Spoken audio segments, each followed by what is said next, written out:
নমস্কাৰ দিনটোৰ শিৰোনামলৈ স্বাগতম জনাইছো ষ্টুডিঅ'ত পাই প্ৰীতি প্ৰিয়দৰ্শিনী অৱশেষত মুকলি হল ৰুক্মিণী গাঁৱৰ উৰণ সেতু মুখ্যমন্ত্ৰীয়ে শুভাৰম্ভ কৰিলে উৰণ সেতুখন ভগদত্ত 2 নাম দিয়া হৈছে ৰুক্মিণী গাঁৱৰ সেতুখনৰ কৃত্ৰিম বানৰ পৰা পৰিত্ৰাণ দিবলৈ দিনে নিশাই কাম কৰি ডেডলাইনৰ পূৰ্বে সম্পূৰ্ণ কৰি উলিয়াইছে এই উৰণ সেতুখন নিৰ্মাণ কাৰ্য সম্পূৰ্ণ কৰিবলৈ 18 মাহৰ সময় লৈছিল যদিও 9 মাহতে সম্পূৰ্ণ কৰে ৰুক্মিণী গাঁৱৰ উৰণ সেতুখন নিৰ্মাণৰ বাবদ ব্যয় হৈছে 112 কোটি টকা অনিল দাস কনষ্ট্ৰাকচন প্ৰাইভেট লিমিটেডে নিৰ্মাণ কৰা 4 লেনযুক্ত উৰণ সেতুখনৰ দৈৰ্ঘ্য 660 মিটাৰ আৰু প্ৰস্থ 17 মিটাৰ ইপিনে মুকলিৰ পূৰ্বে ভিন্ন ৰং তুলিকাৰে সজাই তোলা হৈছে ৰুক্মিণী গাঁৱৰ উৰণ সেতুখন নৱনিৰ্মিত উৰণ সেতুখনৰ প্ৰতিটো খুঁটাত অংকন কৰা হৈছে অসমীয়া সংস্কৃতিৰ লগত জড়িত ভিন্ন চিত্ৰ তাত আছে ঘূৰতাল নৃত্য গায়ন বায়ন পথাৰৰ ছবি অঁকা হৈছে বিভিন্ন জনগোষ্ঠীয় নৃত্যৰ প্ৰতিচ্ছবিও অংকন কৰা হৈছে উৰণ সেতুখনৰ প্ৰতিটো খুঁটাত 10 গৰাকী চিত্ৰশিল্পীয়ে 3 দিন ধৰি একেৰাহে অংকন কৰিছে চিত্ৰসমূহ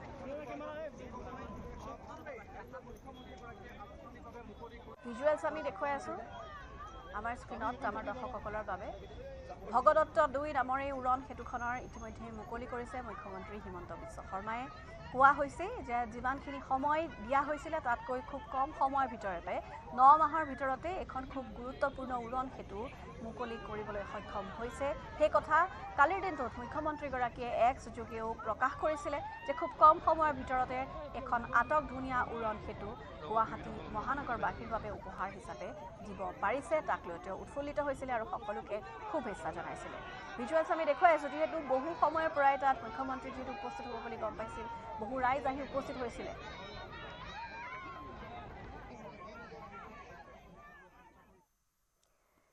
বিলাসীপাৰাত চলিব প্ৰশাসনৰ উচ্ছেদ অভিযান জিলা প্ৰশাসনে সাজু কৰিছে শ বুলডোজাৰৰ উচ্ছেদস্থলীত শ আৰক্ষী জোৱানৰ উপস্থিতিৰে দেখা গৈছে যুদ্ধংদেশী পৰিৱেশ ইতিমধ্যে উচ্ছেদিত পৰিয়ালে নিজৰ ঘৰ ভাঙি বেলেগ স্থানলৈ যাত্ৰা আৰম্ভ কৰিছে যিকোনো মুহূৰ্তত চিৰাকুটা চৰুৱা বাখৰা আৰু সন্তোষপুৰত উচ্ছেদ চলাব প্ৰশাসনে উচ্ছেদিত অঞ্চলৰ টিলাপাৰাৰ সন্তোষপুৰত 2018 চনত প্ৰায় 30 কোটি টকা ব্যয় সাপেক্ষে স্থাপন কৰা হৈছিল সংখ্যালঘু ছাত্ৰ-ছাত্ৰীৰ আৱাসিক বিদ্যালয় উচ্ছেদিত 3500 বিঘা মাটিৰ ভিতৰত অন্তৰ্ভুক্ত হৈছে আৱাসিক বিদ্যালয়খন যাতে তাপ বিদ্যুৎ প্ৰকল্পৰ অধীনত দিয়া নহয় তাৰ বাবে স্থানীয় ৰাইজ আৰু বিভিন্ন দল সংগঠনে দাবী উত্থাপন কৰিছে লগতে উচ্ছেদিত পৰিয়ালসমূহক পুনৰ সংস্থাপনৰো দাবী উত্থাপন কৰিছে ধুবুৰী জিলা ছাত্ৰ মুক্তি সংগ্ৰাম সমিতি আৰু কৃষক মুক্তি সংগ্ৰাম সমিতিয়ে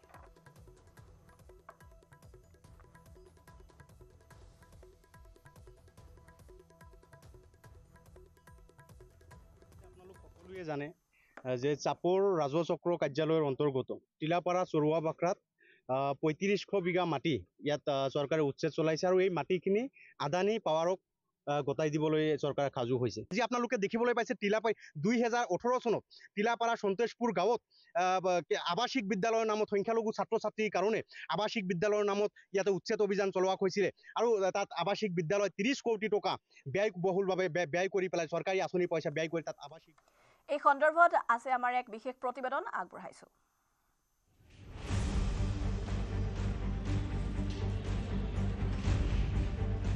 শাৰী শাৰী এক্সকেভেটৰ সাজু বিশাল আৰক্ষীৰ বাহিনী আৰু মাত্ৰ কেইটামান ঘণ্টা বাকী 6 জুলাই অন্তিম সীমা বিলাসীপাৰাত সৰ্ববৃহৎ উচ্ছেদৰ বাবে সাজু প্ৰশাসন সমৰ সাজেৰে সাজু হৈছে বিলাসীপাৰাৰ জিলা প্ৰশাসন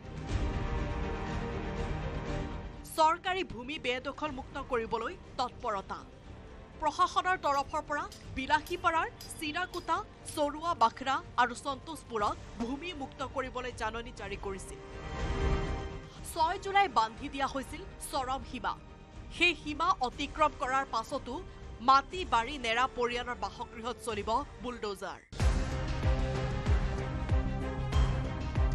যিকোনো মুহূৰ্ততে উচ্ছেদ চলাবলৈ সাজু হৈছে প্ৰশাসন অৱশ্যে ভূমিহীন লোকক ধুবুৰী জিলাৰ বয়জাৰ আলগাত পুনৰ সংস্থাপনৰ ব্যৱস্থা কৰা হ'ব বুলি প্ৰশাসনে জাননীত উল্লেখ কৰিছে উচ্ছেদৰ জাননী পোৱাৰ লগে লগে হাহাকাৰ পৰিস্থিতিৰ সৃষ্টি হৈছে সন্তোষপুৰ, চিৰাকুটা আৰু চৰুৱা বাখৰা গাঁৱৰ পৰিয়ালৰ মাজত। ইয়াৰ পূৰ্বেও 2018 চনত উচ্ছেদ কৰা হৈছিল বহু পৰিয়ালক। 30 কোটি ব্যয় সাপেক্ষে নিৰ্মাণৰ দিহা কৰা হৈছিল আৱাসিক বিদ্যালয়। পুনৰ একেখিনি মানুহ উচ্ছেদৰ সন্মুখীন হোৱাৰ বাবে নাৰাজ ভুক্তভোগী।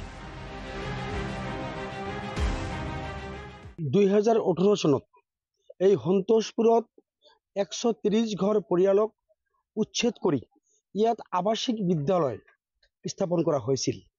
কিন্তু আজি 5-7 বছৰেও এই আৱাসিক বিদ্যালয় মুকলি নহল, পাঠদান নহল।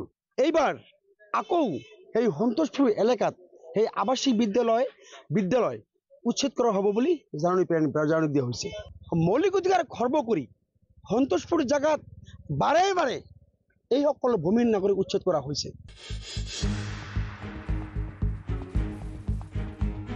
উচ্ছেদৰ বাবে যোজা দেখি ক্ষোভিত দল সংগঠন। উচ্ছেদিত পৰিয়ালক পুনৰ মাটিৰ পট্টা দিবলৈ দাবী। সেই আৱাসিক বিদ্যালয় এতিয়া আদানীক গতাবলৈ ধৰিছে। সেই বিদ্যালয় নিশ্চয়কৈ এতিয়া ভাঙি দিয়া হ'ব আৰু কেৱল আৱাসিক বিদ্যালয় নহয়, ইয়াত 5খনকৈ LP স্কুল, এই গোটেইবিলাক এতিয়া ভাঙি দিয়া হ'ব। কিমানবাৰ উচ্ছেদ কৰিব এই মানুহখিনিক? দুদিন পাছত আপোনালোকে আকৌ উচ্ছেদ কৰিব। ইয়াত ৰাজনৈতিক অভিসন্ধি আছে আৰু এই উচ্ছেদ অমানৱীয় উচ্ছেদ আৰু এই মানুহখিনিক যাৱতীয় ব্যৱস্থা কৰিব লাগে, পুনৰ সংস্থাপনৰ ব্যৱস্থা কৰিব লাগে। আৱাসিক বিদ্যালয়খন এতিয়ালৈকে মুকলি হোৱা নাই। তাপবিদ্যুৎ প্ৰকল্পৰ বাবে উল্লেখিত অঞ্চলসমূহৰ 3500 বিঘা ভূমি অধিগ্ৰহণ কৰিছে চৰকাৰে। ইতিমধ্যে মুখ্যমন্ত্ৰী ডক্টৰ হিমন্ত বিশ্ব শৰ্মাই এই অঞ্চলত দুবাৰকৈ ভূমি পৰ্যবেক্ষণ কৰিছে। উচ্ছেদিতক পুনৰ সংস্থাপনৰ প্ৰতিশ্ৰুতি দিছে প্ৰশাসনে। উচ্ছেদ কৰাৰ আগতে প্ৰায়বিলাক ৰাইজ আঁতৰি গৈছে আৰু যিসকল লোকক তাত মেডি পট্টাৰ মাটি আছিলে বা চৰকাৰৰ আবল্পিত মাটি আছিলে, তেওঁলোকক চৰকাৰী আইন অনুসৰি ক্ষতিপূৰণৰ ব্যৱস্থা কৰা হৈছে। যিসকল দখলদাৰ নহয়, যাৰ নিজৰ মাটি আছে। সমৰ সজ্জাৰে সজ্জিত বিশাল বাহিনীয়ে এতিয়া ভিৰ কৰিছে বিলাচীপাৰাৰ উচ্ছেদ হ'বলগীয়া স্থলীত। Bureau report, news 18 Assam North east.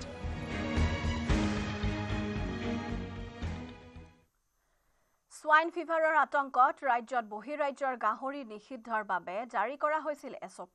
ইয়াৰ মাজতে আগদিনা নিলম্বন হোৱা পশুপালন বিভাগৰ বিষয়াই দেওবাৰে ধৰা পেলালে ৰেলেৰে গোপনে সৰবৰাহ কৰা 104টা গাহৰি। সফল অভিযানৰ পাছতে শীৰ্ষ বিষয়াক তুলাধুনা নিলম্বিত বিষয়াৰ। গাহৰিকাণ্ডৰ কাকতলীয় সংযোগ। ৰেলেৰে বহিৰাজ্যৰ গাহৰি সৰবৰাহ হৈ থকাৰ অভিযোগত শনিবাৰে কোকৰাঝাৰত গাহৰি পালক সন্থাৰ তীব্ৰ প্ৰতিবাদ কৰা গাহৰি পালক সন্থাৰ 5গৰাকী বিষয়ববীয়াক আটক কৰাৰ পাছতে কোকৰাঝাৰ জিলাৰ 2গৰাকী পশুপালন বিষয়াক নিলম্বন। সকলোকে হতচকিত কৰি আগদিনা নিলম্বন কৰা বিষয়াই দেওবাৰে ধৰা পেলালে ৰেলেৰে গোপনে সৰবৰাহ কৰা 104টা গাহৰি। সফল অভিযানৰ পাছতে নিলম্বনৰ বিষয়ত শীৰ্ষ বিষয়াক তুলাধুনা শ্ৰীৰামপুৰ চেক গেটৰ পশুপালন বিষয়া গৌতম মজুমদাৰৰ। মইতো তেওঁলোকে মূৰ্খ নহয়, মই ডিউটি কৰিছোঁ। অৰ্ডাৰ দিব পাৰোঁ, আমি ৰ'দত থিয় হৈ কাম কৰোঁ। সোৱাইন ফিভাৰৰ আশংকাত ৰাজ্যত নিষিদ্ধ কৰা হৈছে বহিৰাজ্যৰ গাহৰি, যাৰ বাবে বন্ধ হৈ আছে বিশালাকায় ট্ৰাকেৰে বহিৰাজ্যৰ গাহৰি সৰবৰাহ। কিন্তু ৰেলৰ দবাত গোপনে বহিৰাজ্যৰ পৰা গাহৰি আনি থকাৰ অভিযোগ কৰিছিল গাহৰি পালক সন্থাই। শনিবাৰে গাহৰি পালক সন্থাৰ বিষয়ববীয়াক আটক কৰি বীৰত্ব দেখুৱাইছিল আৰক্ষীয়ে। 5জন মান খবৰ পাইছোঁ, সংগঠনৰ মানুহ 5জন মান আহিছিলে। বাকী হয়তো মানুহ আহিলেহেঁতেন ইয়াত, এতিয়াতো হোৱা নাই। এইটো আমি ৰাখিছোঁ। তাৰ পাছতে SOP মতে কাম নকৰাৰ অভিযোগত নিলম্বিত হৈছিল গোসাইগাঁও মহকুমা পশুপালন বিষয়া তৰণীকান্ত কলিতাৰ লগতে শ্ৰীৰামপুৰ চেক গেটৰ পশুপালন বিষয়া গৌতম মজুমদাৰ। দেওবাৰে বিবেক এক্সপ্ৰেছৰ পৰা 104টা গাহৰি জব্দ কৰি শনিবাৰলৈকে SOPৰ নামেই শুনা নাছিল বুলি জনালে পশুপালন বিষয়া গৌতম মজুমদাৰে। সেইটো নাজানো, এতিয়ালৈকে ওলোৱা নাই। এয়াই ৰাজ্যৰ পশুপালন বিভাগৰ এছঅপিৰ নমুনা, যি এছঅপি থকাৰ পাছতো উজনিমুৱা ডিব্ৰুগড় কন্যাকুমাৰী বিবেক এক্সপ্ৰেছত সৰবৰাহ হৈছে শ শ গাহৰি। বেংগালুৰুৰ পৰা অনা গাহৰিকেইটা ধৰা পৰাৰ পাছত বহিৰাজ্যৰ বেপাৰীৰ কথাতে ওলাই পৰি ৰেলেৰে গাহৰি সৰবৰাহ হোৱাৰ কথা। ये डब्बा में क्या है? ये डब्बा में गौरी है।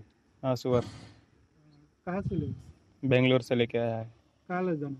दीमापुर। कितना है ये? 104 पीस है। 140। कौन सा एक्सप्रेस में ले? वो विवेक एक्सप्रेस, कन्याकुमारी डिब्रूगढ़ विवेक एक्सप्रेस में। শ্ৰীৰামপুৰ ৰেল ষ্টেচনত ধৰা পৰা 104টা বহিৰাজ্যৰ গাহৰি কোৱাৰেণ্টাইন কৰি নিলম্বিত পশুপালন বিষয়া গৌতম মজুমদাৰে সংগ্ৰহ কৰিছে তেজৰ নমুনা। খানাপাৰা পশু চিকিৎসা মহাবিদ্যালয়ত তেজৰ পৰীক্ষা সম্পন্ন হোৱাৰ পাছতহে ছয় নিশ্চয় হ'ব বেংগালুৰুৰ পৰা ডিমাপুৰলৈ নিবলৈ অনা গাহৰিকেইটাৰ। এই গাড়ী কাৰণে বিশেষ কৰিলোঁ, কাৰণ এতিয়া আমাৰ এছপি মতে ট্ৰেইনত ট্ৰেন্সপৰ্টেশ্যন বেন আছে। এতিয়া আমি বিশেষ কৰি কোৱাৰেণ্টাইন ষ্টেচন লৈ যাম, তাৰ পৰা ব্লাড কালেকশ্যন কৰিম। ব্লাড কালেকশ্যন কৰি আমি খানাপাৰা পঠাম আমাৰ এনিমেল হেল্থ চেণ্টাৰ। তাত যি ৰিপৰ্ট আহে আৰু আমাৰ অফিচাৰ ছাৰ ডিৰেক্টৰ ছাৰ যি অৰ্ডাৰ দিয়ে আমি সেইমতে কাম কৰিম। গাহৰিৰ ক্ষেত্ৰত প্ৰচলিত এছঅপি উলংঘা কৰা পশুপালন বিষয়া কৰ্মচাৰীক সকীয়ালে পশুপালন বিভাগৰ মন্ত্ৰী কৃষ্ণেন্দু পালে। ৰেল যোগাযোগে যাতে গাহৰিটো নাহে, বাহিৰত যদি আহে বা মিজোৰাম যাব পাৰে, নাগালেণ্ড যাব পাৰে, অৰুণাচল প্ৰদেশ যাব পাৰে, তাতে কোনো বাধা নাই। কিন্তু এইটোৰ আগত ব্লাড চেম্পলটো লোৱা হ'ব, ব্লাড চেম্পল টেষ্ট কৰা হ'ব। যদি ফ্ৰী ফ্ৰম ASF হয় তেতিয়াহ'লে মুভ কৰিব পাৰিব। প্ৰশ্ন হয়, সোৱাইন ফিভাৰে জুৰুলা কৰা অসমৰ গাহৰি পালকৰ মূৰত ঔকিল সোধোৱা চিণ্ডিকেট চক্ৰক সঠিক এছঅপিৰে নাকি লগাব পাৰিবনে ৰাজ্যৰ পশুপালন বিভাগে? তামাৰহাটৰ পৰা শ্বহীদুল হকৰ সহযোগত কোকৰাঝাৰৰ পৰা সুৰজ বসুমতাৰীৰ report, news 18 Assam North east. অৱশেষত মুকলি হ'ল ৰুক্মিণী গাঁৱৰ উৰণ সেতু। মুখ্যমন্ত্ৰীয়ে শুভাৰম্ভ কৰিলে উৰণ সেতুখন। পোনে পোনে গৈছো অনুষ্ঠানৰ মাজলৈ। মনত পেলাবলৈ আকৌ এবাৰ অনুৰোধ কৰিম, উৰণীয়া সেতু হোৱাৰ আগতে মালিগাঁও চাৰিআলিত কেনেকুৱা ধৰণৰ যান জঁট আছিল, ৰাইজে তাক মনত পেলাবলৈ নিশ্চয় কষ্ট কৰিব নালাগে।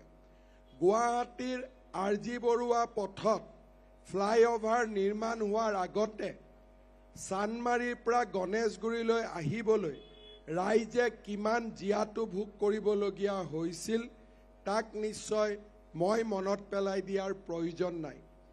নিশ্চয় ৰাইজক মনত পেলাই দিয়াৰ প্ৰয়োজন নাই ভৰলুমুখত হোৱা যান জঁটৰ বিষয়ে। আজি ভৰলুমুখৰ এলিভেটৰ ৰোডৰ বাবে আমি ভৰলুমুখত যান জঁটৰ ভিৰ আমি কেতিয়াও ভোগ কৰিবলগীয়া অৱস্থাত নাথাকে। ৰাইজক সুবিধা দিয়াই আমাৰ চৰকাৰখনৰ একমাত্ৰ লক্ষ্য। সেয়েহে ডাউনটাউনৰ এই যিটো আমাৰ যান জঁটৰ ভিৰ আছিল তাৰ লগত জোৰা মাৰিবলৈ যোৱা বছৰ আমি messrs Anil Das construction private লিমিটেডক 660 মিটাৰ দৈৰ্ঘ্যৰ আৰু 17 মিটাৰ বহল এই উৰণীয়া সেতুখন নিৰ্মাণৰ দায়িত্ব দিছিলোঁ। নিৰ্মাণৰ দায়িত্ব দিয়াৰ সময়ত আমি তেখেতক 18 মাহৰ ভিতৰত এই ফ্লাইঅভাৰখন নিৰ্মাণ কৰিবলৈ তেখেতক দায়িত্ব দিছিলোঁ।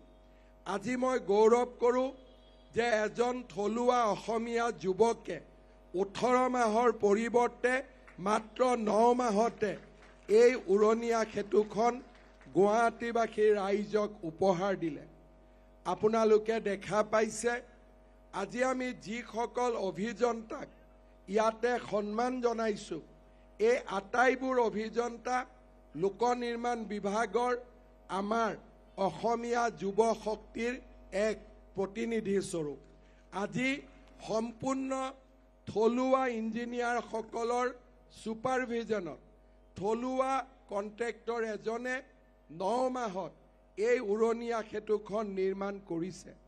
ভাৰত চৰকাৰৰ এটা সংস্থা মেছাৰ্ছ ৰাইটছ ইণ্ডিয়া লিমিটেডে ইয়াৰ ডিজাইন কৰিছিলে আৰু এই ডিজাইন অত্যন্ত প্ৰযুক্তিসম্পন্ন হোৱা বাবে আমি ৰাইজৰ পৰা মাটি অধিগ্ৰহণ কৰিবলগীয়া হোৱা নাছিল। এই উৰণীয়া সেতুখনে দুইফালৰ দোকানৰ বাবে, ৰেষ্টুৰেণ্টৰ বাবে, পাৰ্কিঙৰো এটা নতুন স্পেচ সৃষ্টি কৰিছে। তাৰ ফলত তেওঁলোকৰ ব্যৱসায়ো বহুগুণে বৃদ্ধি হ'ব। এই উৰণীয়া সেতুখন আমি কাৰ নামত দিম, যোৱা পৰহিলৈকে আমি চিন্তা কৰিছিলোঁ।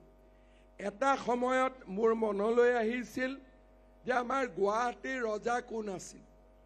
আমি ইতিহাসৰ পাত লুটিয়াই চালে দেখা পাওঁ যে ভগদত্ত আমাৰ প্ৰাচীন গুৱাহাটী কামৰূপৰ ৰজা আছিল।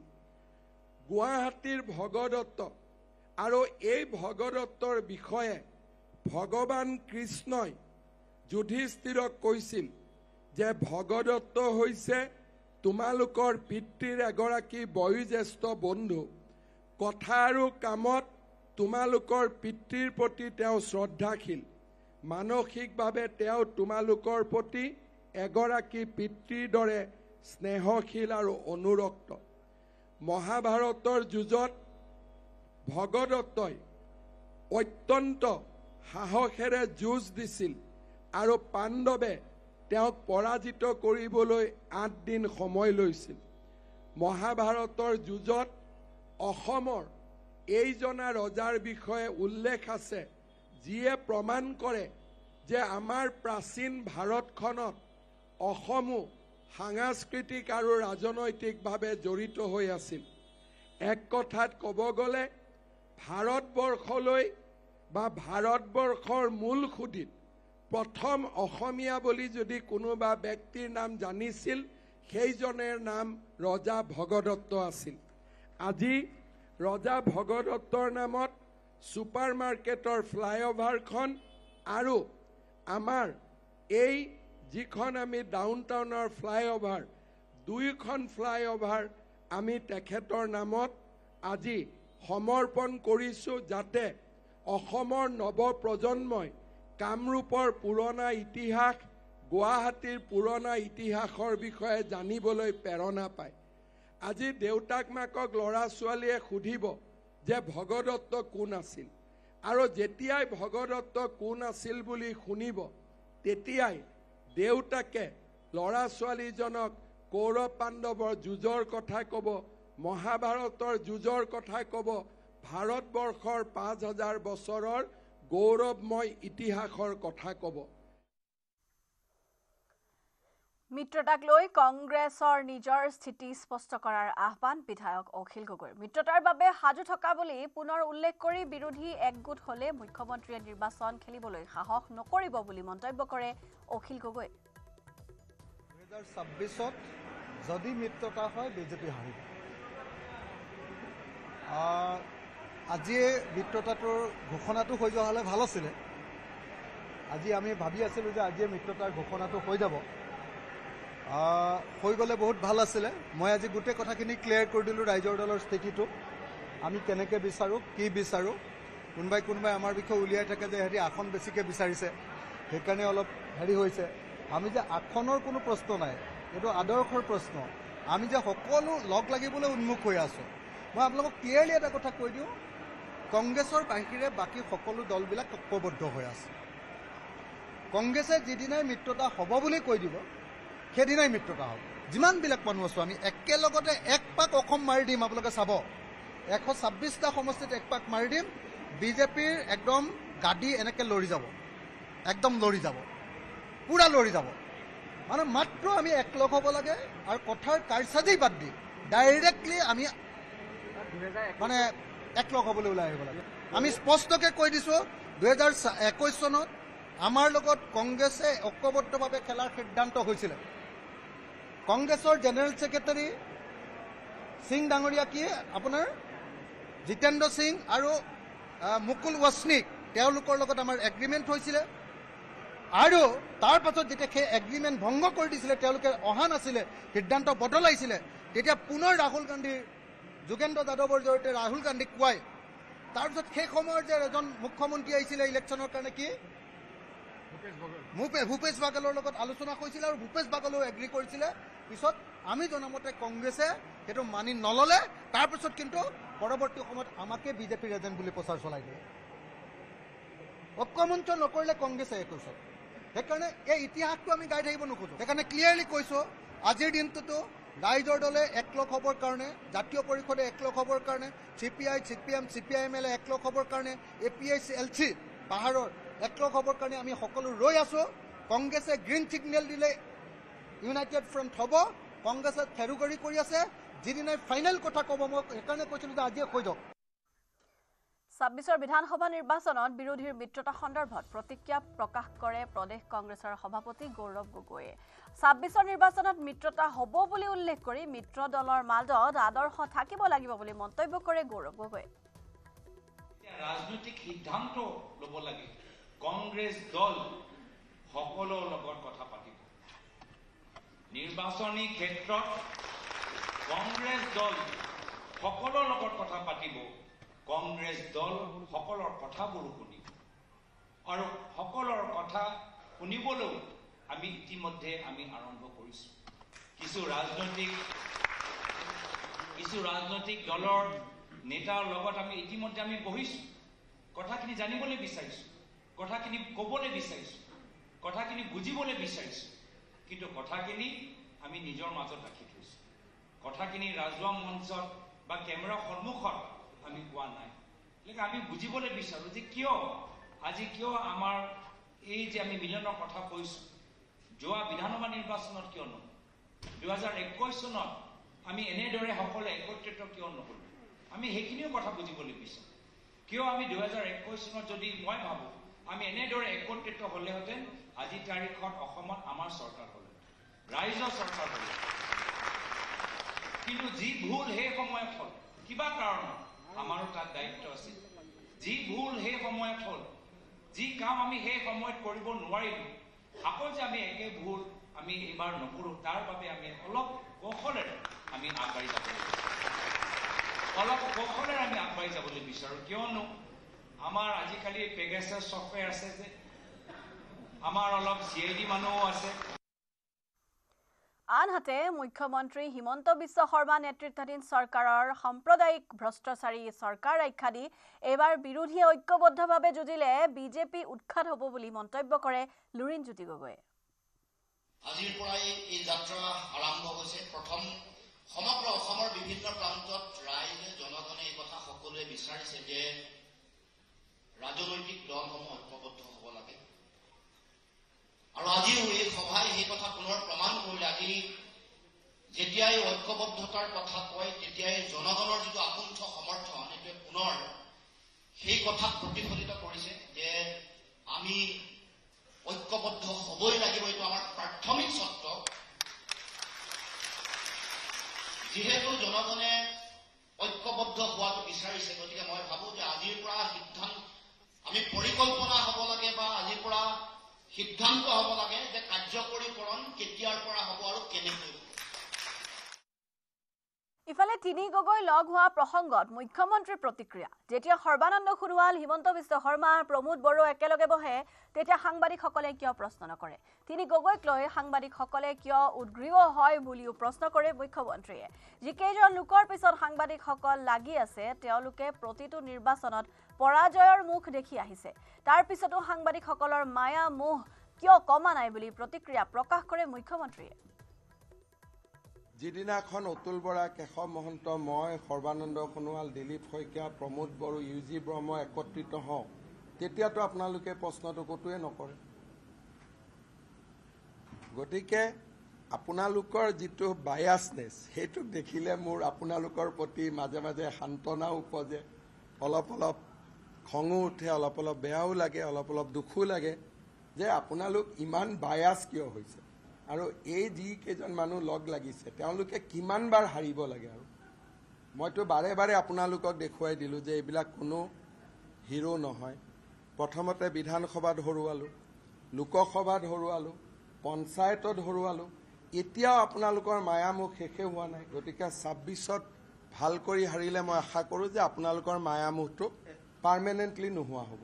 মই ভাবোঁ যে আপোনালোকে যিটো আশা কৰি আছে এইটো বাস্তৱত নহ'ব। কিন্তু এই BTC ইলেকশ্যনতে তাৰ ৰিজাল্ট পাব। নেৰানেপেৰা বৰষুণৰ ফলত উজনিৰ ঠায়ে ঠায়ে বানে লৈছে সংহাৰী ৰূপ। বানত বুৰিছে নুমলীগড়, টিয়ক, কাৰ্বি আংলঙৰ বহু কেইখন গাঁও। আশ্ৰয় বিচাৰি হাহাকাৰ কৰিছে শ শ পৰিয়ালে। নেৰানেপেৰা বৰষুণে লগালে হাহাকাৰ।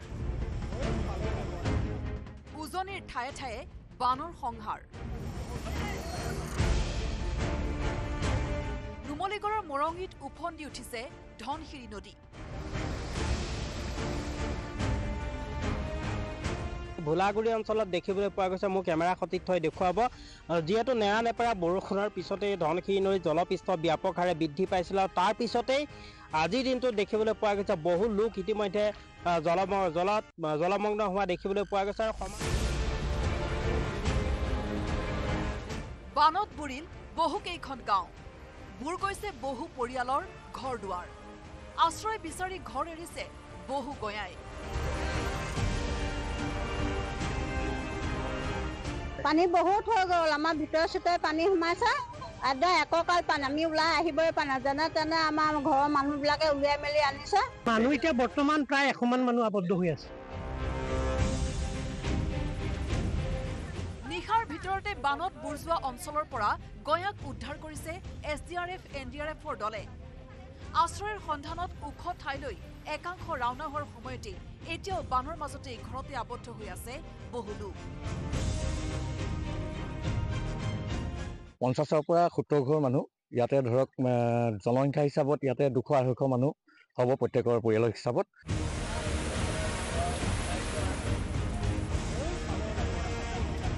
ধনশিৰিৰ বানত প্লাবিত 10খনৰো অধিক গাঁও। বহুকেইটা পথৰ ওপৰেৰে বাগৰিছে বাঢ়নি পানী। ধান খেতি, শাক পাচলিৰ খেতি বাঢ়নি পানীত নষ্ট হোৱাত হাহাকাৰ পৰিস্থিতিৰ সৃষ্টি হৈছে কৃষকসকলৰ মাজত।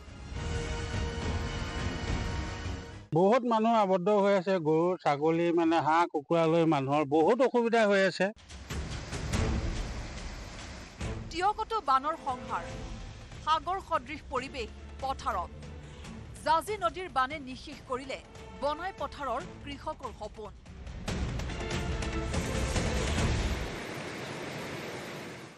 এই স্থানত এখন পথাৰ আছিল, যিখন পথাৰ শাওণমহীয়া শালি ধানৰ যি আচলতে সজাল ধৰা ৰোৱা, সেই ৰোৱাৰে জাতিষ্কাৰ হৈ থাকে 100 বিঘা ভূমিৰ এখন পথাৰ, যিখন পথাৰত কিন্তু এইবাৰ কোনো কাৰণত ইয়াতে খেতি নহয়।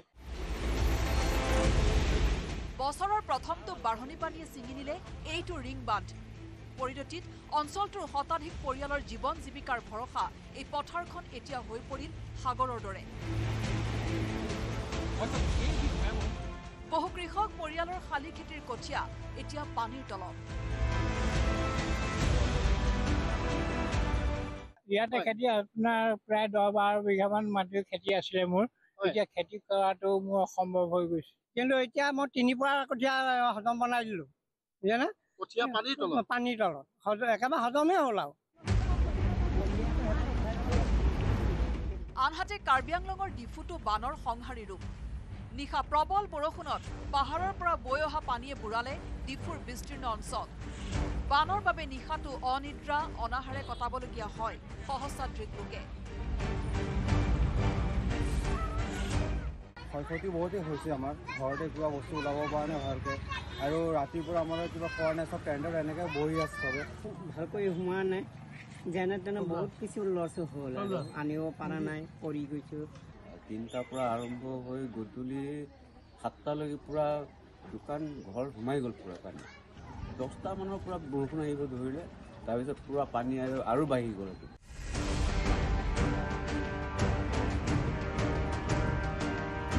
নেৰানেপেৰা বৰষুণৰ বাবেই হঠাতে অহা বানে হাহাকাৰ সৃষ্টি কৰিছে এতিয়া ৰাজ্যৰ বিভিন্ন প্ৰান্তত।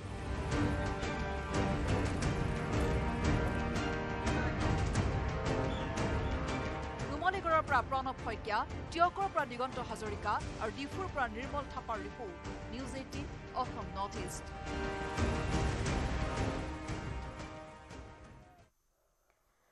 জলপ্ৰলয়ত ত্ৰাহি মধুসূদন সোঁৱৰিছে টেক্সাছৰ জনতাই। নেৰানেপেৰা বৰষুণৰ ফলত টেক্সাছত বানে লৈছে সংহাৰী ৰূপ। বিভীষিকাময় বানত মৃত্যু হৈছে কেইবাজনো লোকৰ।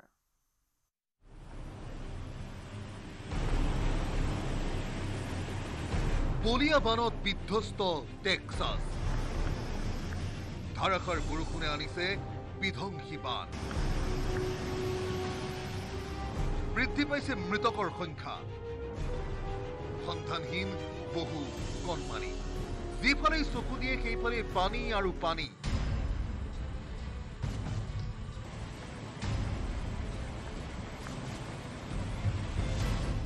জলপ্ৰলয়ত ত্ৰাহি মধুসূদন সুঁৱৰিছে টেক্সাছৰ জনতাই।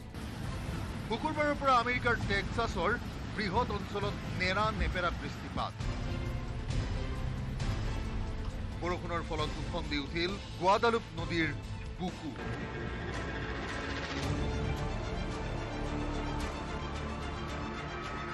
টেক্সাছৰ দক্ষিণ পশ্চিম অঞ্চলত হোৱা প্ৰচণ্ড বৰষুণে মাত্ৰ ৪৫ মিনিটৰ ভিতৰতে বিপদ সীমা অতিক্ৰম কৰালে গুৱাডালুপ নদীৰ। শনিবাৰৰ দিনটোত উদ্ধাৰ কৰা হৈছিল ২৪টা মৃতদেহ। কিন্তু দেওবাৰৰ পুৱালৈ আৰু বিভীষিকাময় হৈ পৰে পৰিস্থিতি। বানৰ ফলত অৰ্ধশতাধিকৰ প্ৰাণহানি। দুৰ্ভাগ্যজনকভাৱে মৃতকৰ ভিতৰত আছে ১৫টি কণমানি।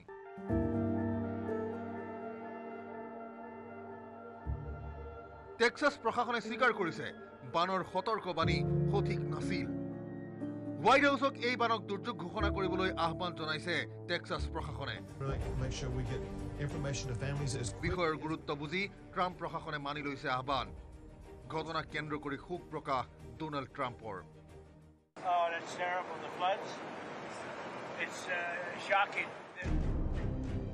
হৰপ্পা বনাঞ্চলত বৃদ্ধি পাইছে মৃত্যু হোৱা লোকৰ সংখ্যা। সম্প্ৰতি টেক্সাছ চহৰত আলৈ আথানি জনতাৰ। হঠাতে উফন্দি অহা গুৱাডালুপ নদীৰ পাৰত পতা হৈছিল গ্ৰীষ্মকালীন শিবিৰ। নদীৰ পানী সোমাই ধ্বংস কৰিলে সমগ্ৰ শিবিৰটো। এতিয়াও সন্ধানহীন বহু ছাত্ৰ ছাত্ৰী।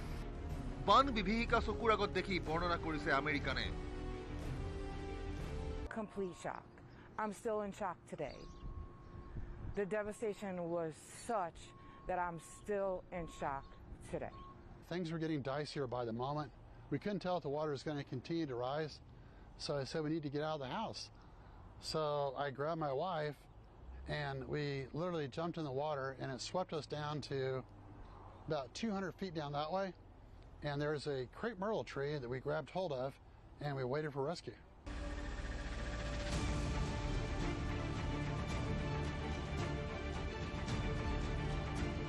টেক্সাছ দুৰ্যোগৰ উদ্ধাৰ অভিযানৰ বাবে জৰুৰীকালীন সেৱা বিভাগৰ ৮৫০ জন লোকক নিয়োগ কৰা হৈছে। কোনোবাই গছ বা আন কোনো নিৰাপদ স্থানত আশ্ৰয় লৈছে নেকি চাবলৈ নদীৰ ওপৰত টহল দি আছে হেলিকপ্টাৰেৰে। পানীত উপঙি উঠা ৪চকীয়া বাহন, বানত জাহ যোৱা ঘৰ আদিয়ে শোকাহত কৰিছে সকলোকে। লক্ষণীয়ভাৱে বিগত ১০০ বছৰত অঞ্চলটোত বিধ্বংসী বানৰ ইতিহাসেই নাই। কিন্তু এইবাৰৰ বানে শেষ কৰি দিলে সকলো।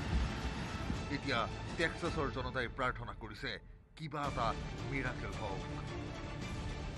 News desk report, news 18 Assam North east.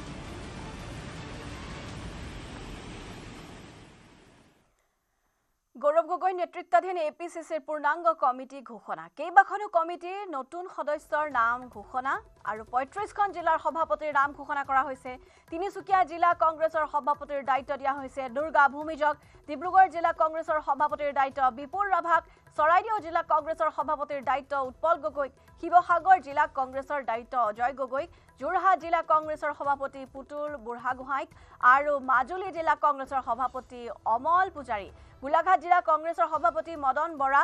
Dhemaji জিলা কংগ্ৰেছৰ সভাপতি তিলক ফুকনক দিয়া হৈছে দায়িত্ব। বিশ্বনাথ জিলা কংগ্ৰেছৰ সভাপতিৰ দায়িত্ব দিয়া হৈছে প্ৰশান্ত হাজৰিকাক। শোণিতপুৰ জিলা কংগ্ৰেছৰ সভাপতিৰ দায়িত্ব দিয়া হৈছে কাৰ্তিক কুৰ্মীক।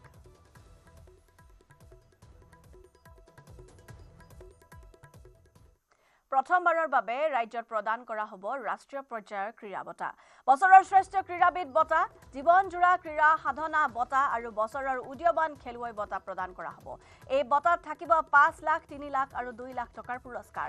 নেহেৰু ষ্টেডিয়ামত অসম অলিম্পিক সন্থাৰ কাৰ্যালয়ত এক সংবাদমেলত ঘোষণা কৰে কেন্দ্ৰীয় মন্ত্ৰী তথা অসম অলিম্পিক সন্থাৰ সভাপতি সৰ্বানন্দ সোণোৱালে। শ্ৰেষ্ঠ খেলুৱৈসকলক চিনাক্ত কৰিবৰ বাবে ৩জনীয়া কমিটি গঠন কৰা হৈছে।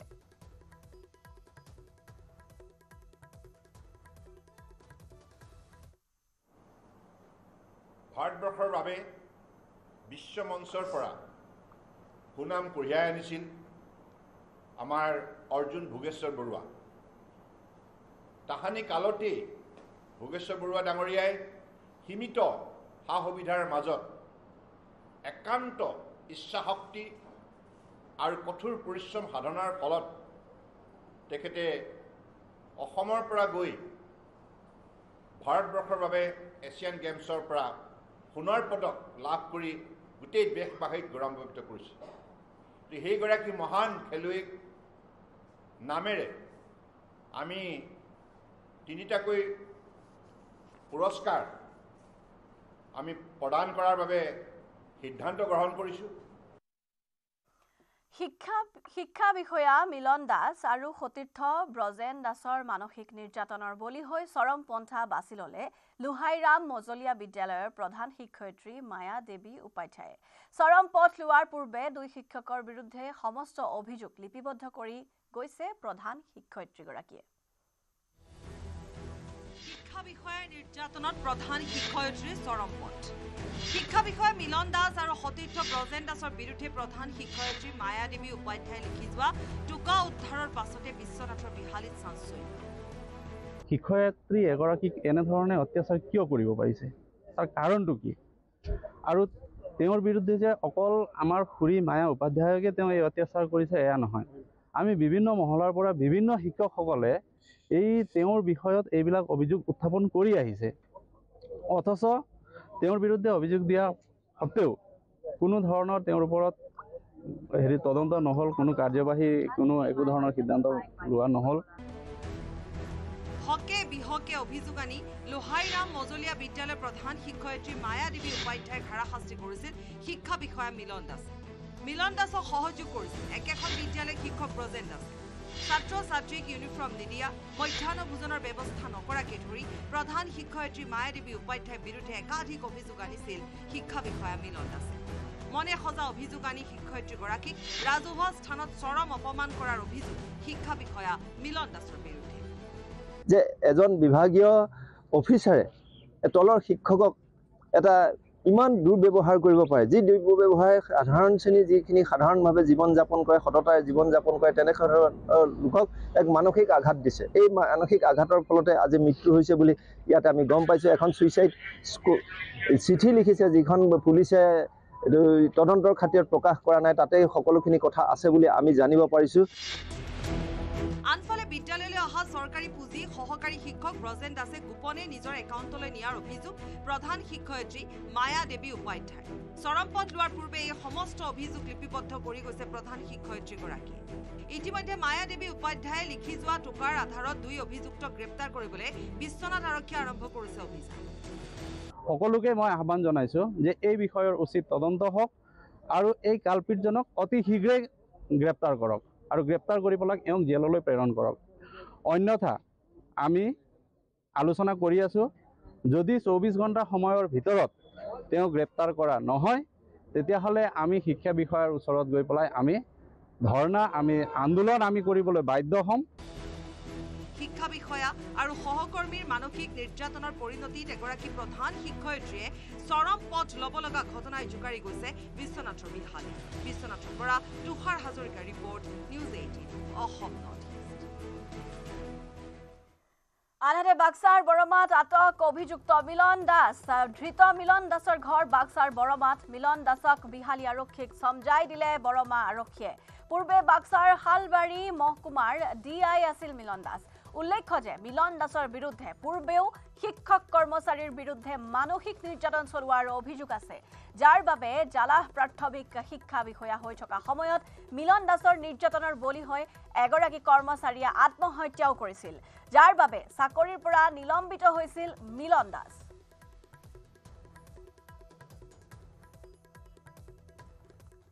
ছদ্মবেশত বাংলাদেশলৈ আহি 8 দিন কটাই শনিবাৰে উভতি গ'ল পাকিস্তানৰ চোৰাংচোৱা সংস্থা ISIৰ 3 শীৰ্ষ বিষয়াৰ দল। ব্ৰিগেডিয়াৰ জেনেৰেল পৰ্যায়ৰ শীৰ্ষ বিষয়া 3জনে ম্যানমাৰৰ ৰোহিংগীয়া সন্ত্ৰাসবাদী আৰু মণিপুৰৰ এটা সশস্ত্ৰ সংগঠনৰ নেতৃত্বৰ সৈতেও এই ভ্ৰমণকালত বৈঠকত মিলিত হোৱাৰ তথ্য পোহৰলৈ আহিছে।